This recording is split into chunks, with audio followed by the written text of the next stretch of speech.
Palavra da Verdade, com Hernandes Dias Lopes. Nós vamos abrir a Palavra de Deus em Romanos, carta de Paulo aos Romanos, capítulo 12, versos 1 e 2. Peço que você abra sua Bíblia comigo e acompanhe a leitura desse texto. Após o que, mantenha sua Bíblia aberta para nós considerarmos juntos esta passagem. Romanos 12, 1 e 2. O apóstolo Paulo escreve assim: Rogo-vos, pois, irmãos, pelas misericórdias de Deus, que apresenteis o vosso corpo por sacrifício vivo, santo e agradável a Deus, que é o vosso culto racional. E não vos conformeis com este século, mas transformai-vos pela renovação da vossa mente, para que experimenteis qual seja a boa, agradável e perfeita vontade de Deus. Amém. Eu gostaria de pensar com vocês como eu posso saber a vontade de Deus para a minha vida. Queria considerar isso à luz desse texto com vocês nesta manhã. É sabido de todos vocês que esta carta, chamada Carta aos Romanos, é o maior tratado teológico do Novo Testamento. É a grande expressão da fé evangélica, inspirada pelo Espírito Santo, que você tem nas Escrituras. Esta é a carta mais robusta que o apóstolo Paulo escreveu. Esta carta tem sido um farol na história, nos tempos de escuridão, a nortear a igreja, a dar direção ao povo de Deus, nos tempos de turbulência. E Paulo escreve esta carta e trata da doutrina da redenção. Ele menciona no capítulo 1 o conteúdo do Evangelho, o que significa o Evangelho. Ele menciona nos capítulos ainda 1 e 2 a necessidade do Evangelho, porque os homens estão perdidos, os homens estão debaixo da ira de Deus. Não importa se judeus, não importa se gentios, não importa se moralistas, todos pecaram e destituídos estão da glória de Deus. Mas Paulo abre no capítulo 3 os portais da graça e revela para nós como Deus, num plano eterno, perfeito e eficaz, planejou e executou e há de consumar a nossa redenção. Ele retrata a verdade da justificação pela fé no capítulo 3, ele exemplifica essa doutrina no capítulo 4, ele mostra os frutos dessa doutrina no capítulo 5, ele evidencia no capítulo 6 como a justificação desemboca na santificação. No capítulo 7 ele retrata o conflito que você tem mês depois da sua conversão. E no capítulo 8 ele mostra a grande obra do Espírito Santo, nos dando segurança da salvação. Nos capítulos 9 ele mostra o passado de Israel, a sua escolha soberana, escolha divina. No capítulo 10 ele mostra o presente doloroso. No capítulo 11 o futuro glorioso. E agora, no capítulo 12, ele começa uma nova etapa dessa carta, como ele fazia nas suas epístolas. Primeiro ele dava a doutrina, depois ele aplicava a doutrina. Primeiro ele dava o credo, depois ele mostrava a conduta. Primeiro ele mostrava a teologia, agora ele mostra como isso desemboca na vida. E eu chamo a atenção dos irmãos para o fato de que Paulo está agora aplicando a doutrina. E o capítulo 12, a partir do capítulo 12, Paulo vai mostrar algo sublime. Que quando você tem um encontro com Deus, a evidência que você foi salvo, a prova de que você é uma nova criatura, a evidência cristalina de que você foi justificado pela fé, é que isso tem implicações reais, profundas nos seus relacionamentos. Se vocês notaram, no capítulo 12, verso 2, primeiro relacionamento é que isso muda o seu relacionamento com Deus. Depois, no capítulo 12, versículos 3 até o 8, isso muda o seu relacionamento com você mesmo. Sua vida intrapessoal é transformada. Sua autoimagem é resolvida. Depois, em terceiro lugar, no capítulo 12, versos 9 até o verso 16, ele mostra como isso muda seu relacionamento com os seus irmãos, como você precisa amar, tratar, conviver. Mas em quarto lugar, seu relacionamento com os seus inimigos, a partir do capítulo 12, verso 17 até o verso 21. Como é que você lida com isso? No capítulo 13, ele mostra como a salvação muda seu relacionamento com as autoridades constituídas, com os governantes. Mas no capítulo 14, 15 e 16, finalmente ele diz como a sua salvação implica e impacta o seu relacionamento com pessoas que pensam diferente de você, mas que pertencem à mesma igreja de Deus, em coisas secundárias. O que ele chama de crentes fracos e crentes fortes. Hoje, especificamente, eu quero tratar com você desses dois versículos, a diferença da nossa relação, a mudança da nossa relação com Deus. E como é que Paulo começa? Ele diz: rogo-vos, pois, irmãos. Chama atenção que essa palavra rogar é a palavra mais forte que tem para solicitar, mas ela implica também num rogo de autoridade. Ele está ao mesmo tempo suplicando e ao mesmo tempo dando uma ordem.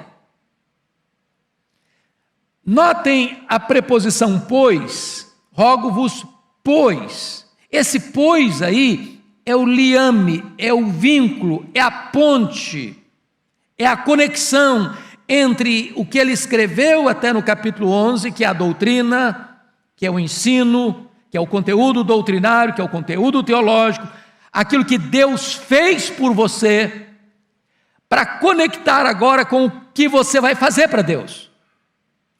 Nós não estudamos doutrinas apenas para ter a nossa mente mais arejada, mais iluminada, para você conhecer e saber. Nós estudamos doutrina para que, ao saber destas verdades, isso impacte, isso mude, isso transforme a sua vida.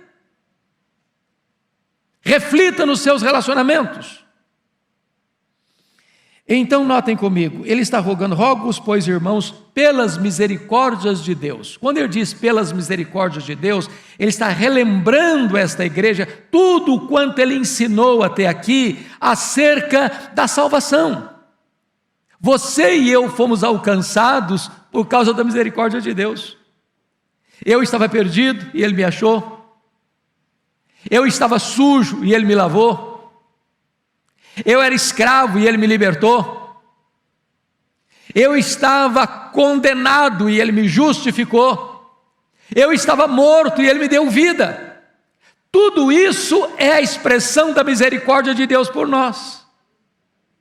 Você e eu só estamos aqui hoje porque Deus é muito misericordioso conosco, porque não for a misericórdia de Deus, nós estávamos chafurdados no pecado, nós estávamos arruinados na escravidão do pecado, nós estávamos completamente amarrados do cipoal dos vícios e das mazelas. Foi a misericórdia de Deus que nos trouxe até aqui. Agora notem vocês, que em virtude disso, ele vai fazer alguns rogos. Primeiro, que apresenteis o vosso corpo por sacrifício vivo, santo e agradável a Deus, que é o vosso culto racional. Eu quero destacar aqui 3 verdades, então, desse texto. A primeira delas é o que nós chamamos de apresentação. Ele roga para que aqueles crentes, para que você e eu, apresentemos o nosso corpo. Preste atenção nisso.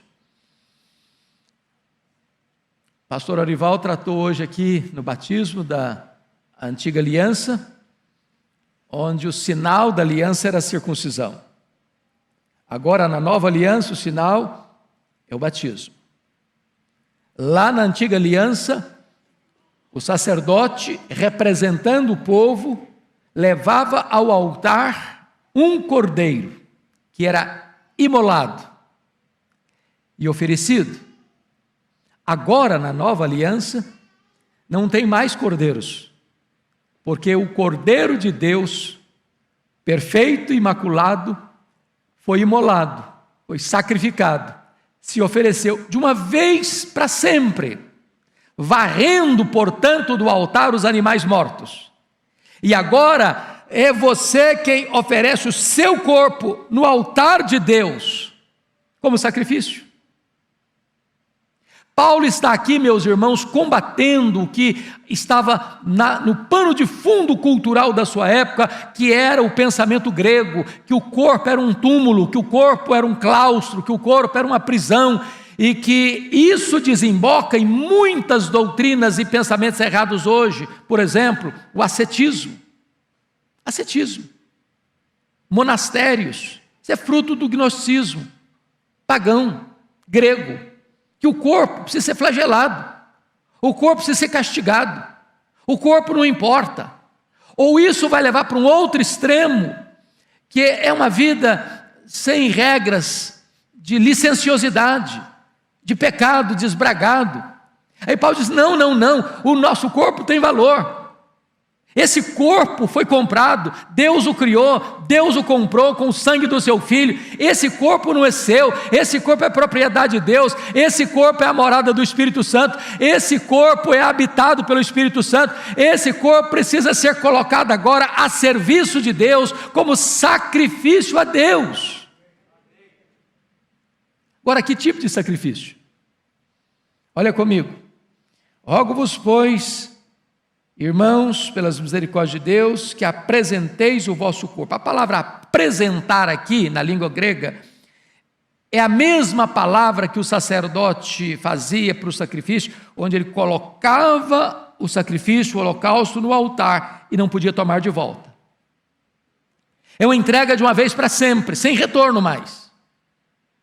Não é aquilo que você entrega e toma de volta. É você colocar o seu corpo, a sua vida, de vez, por completo, definitivamente, como sacrifício a Deus. Não é um sacrifício morto, é um sacrifício vivo.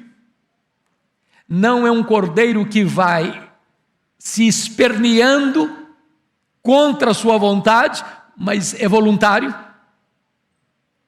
Esse sacrifício, diz o apóstolo Paulo, ele é também santo, a sua vida precisa ser santificada, você precisa se apartar daquilo que é errado. E como é que você pode ser um sacrifício vivo, santo e agradável? Seu corpo. É você não vendo aquilo que você não deve ver, é você não ouvindo aquilo que você não deve ouvir, é você não fazendo aquilo que você não deve fazer, é você não indo aonde você não deve ir. Outrora você oferecia os membros do seu corpo ao pecado, agora você oferece todo o seu corpo em santificação e honra para Deus. E Paulo vai fazer uma afirmação aqui extremamente importante. Ele diz, essa oferta, essa apresentação é que é o seu culto racional. O que Paulo está dizendo?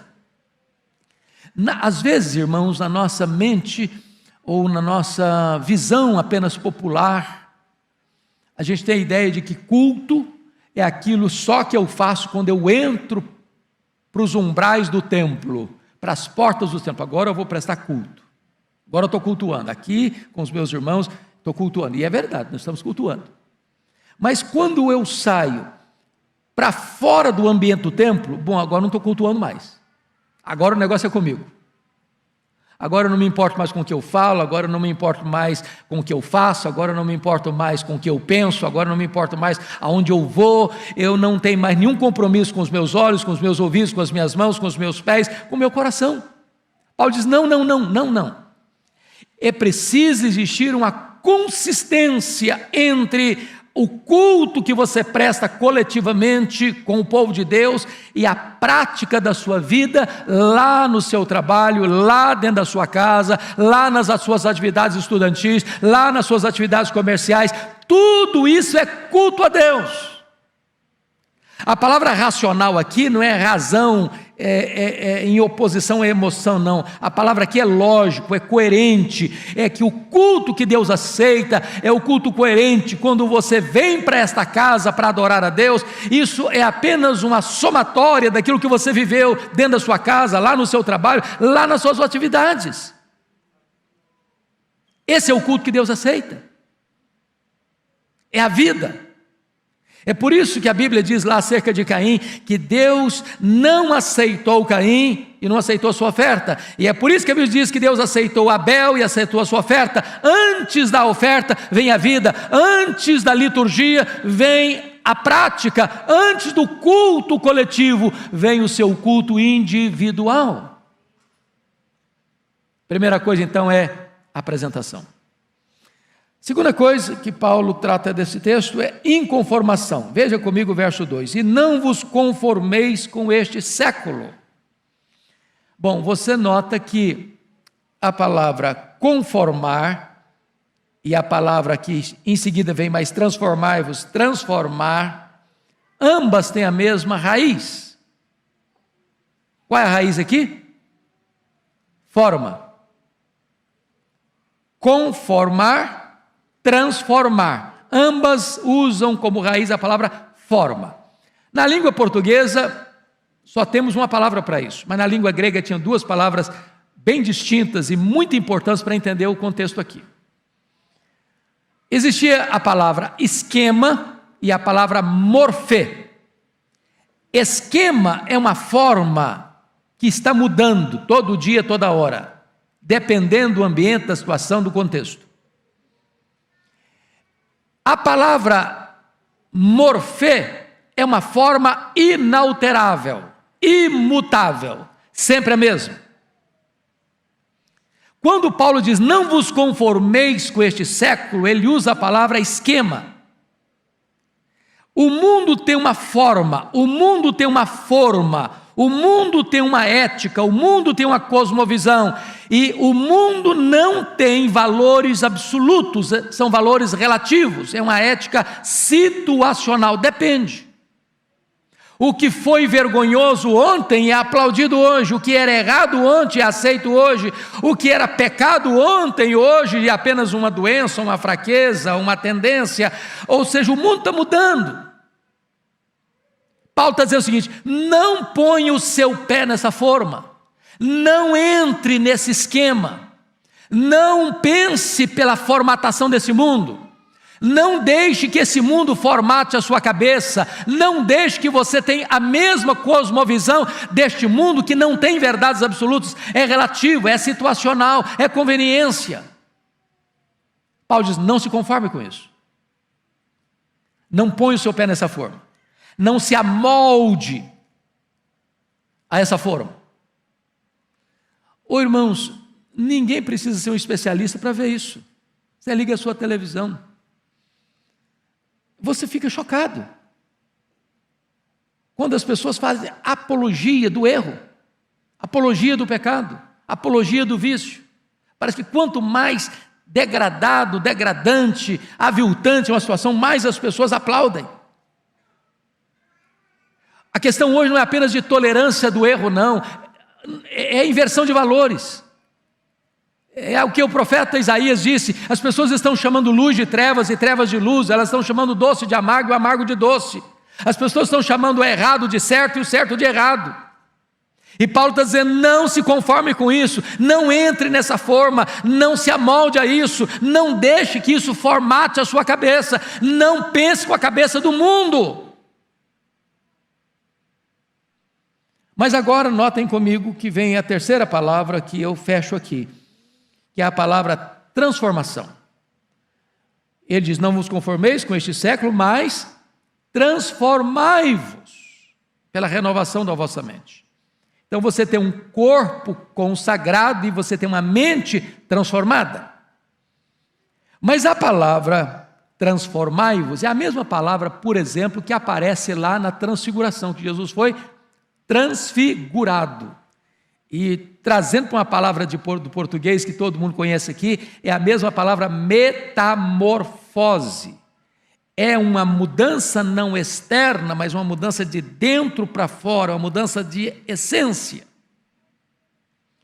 A palavra forma aqui de transformar não é esquema. A palavra aqui é morfê.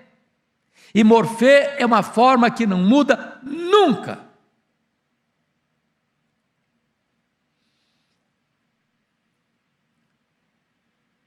O que foi certo ontem é certo hoje. O que foi errado ontem é errado hoje. São os princípios de Deus. É a palavra de Deus. A palavra de Deus não muda. A palavra de Deus não se adequa. A palavra de Deus não se curva à cultura.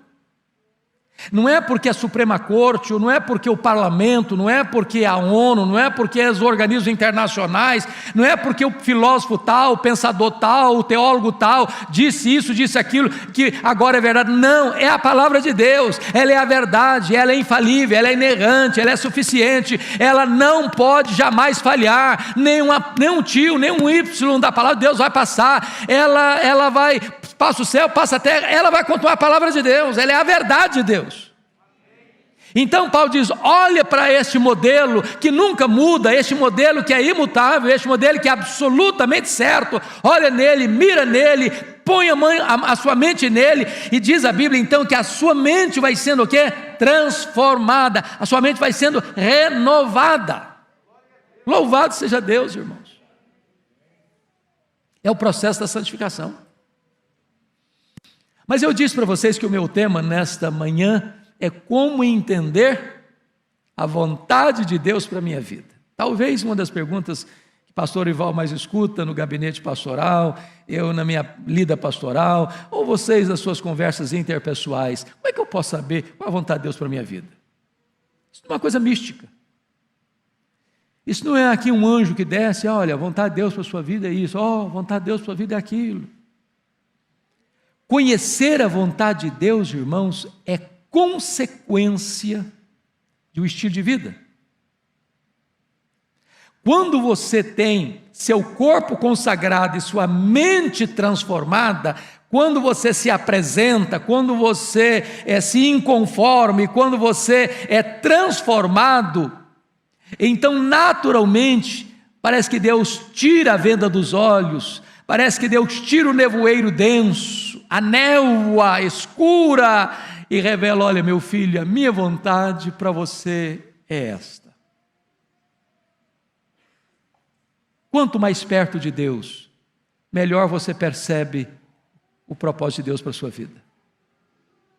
Quanto mais longe de Deus, mais confusa a sua mente fica, para saber qual o propósito de Deus para você, qual a vontade específica de Deus para você. Mas é curioso que às vezes a gente fala de vontade de Deus para as pessoas só na hora difícil. O cara passou por uma tragédia, irmão, é a vontade de Deus. O cara sofre um acidente, irmão, é a vontade de Deus. Aí o cara começa a achar que vontade de Deus é um negócio horrível. É só tragédia. É só problema. Mas Paulo vai dizer que a vontade de Deus para você é o quê? Boa, agradável e perfeita. Quem de nós pode ser mais sábio do que Deus? Quem de nós pode transcender Deus em bondade? É claro que por melhor que eu ache que isso é bom para mim, a vontade de Deus para mim é melhor. Eu só enxergo alguns palmos na frente do meu nariz. Eu não enxergo na curva. Eu não enxergo na escuridão. Eu não sei o que está lá no final. Pois Deus vê no escuro, porque luz e trevas para Ele é a mesma coisa. Deus enxerga na curva, porque Ele vê de cima. Deus está lá no fim, como Ele está aqui agora. Então o plano de Deus para você é perfeito, a vontade de Deus para a sua vida é boa, a vontade de Deus para a sua vida é agradável, a vontade de Deus para a sua vida é perfeita. Deus é Pai, Deus é bom, Deus é misericordioso e Ele tem o melhor para você. E quanto mais você andar com Ele, quanto mais você se apresentar para Ele, quanto mais você se conformar com este mundo, quanto mais você for transformado pela renovação da sua mente, mais você vai se deleitar em Deus, mais você vai conhecer a vontade de Deus, mais você vai experimentar a boa, agradável e perfeita vontade de Deus na sua vida. Que Deus nos ajude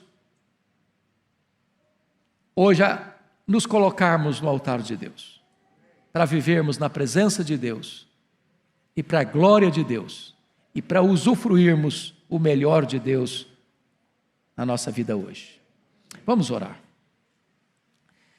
Querido Deus, louvado seja o teu nome, porque nos trazes à tua casa para juntos adorarmos o teu nome. Louvado seja o teu nome, Deus, porque podemos abrir a tua palavra e buscar a iluminação do teu Espírito para entendê-la, para aplicá-la ao nosso coração e vivermos de modo digno do teu nome. Santifica a nossa vida, santifica os nossos olhos, santifica os nossos ouvidos, santifica as nossas mãos, santifica os nossos pés, santifica o nosso coração. Dá-nos a bênção, meu Deus, de termos lábios puros. Dá-nos a bênção, Deus, de toda a nossa vida ser como um sacrifício agradável a Ti. E que o nosso corpo, comprado pelo sangue do Cordeiro, possa ser instrumento para a glorificação do Teu nome, para abençoar as pessoas que se relacionam conosco, que em todo o nosso ser a Tua glória seja manifesta. Assim oramos em nome de Jesus. Amém.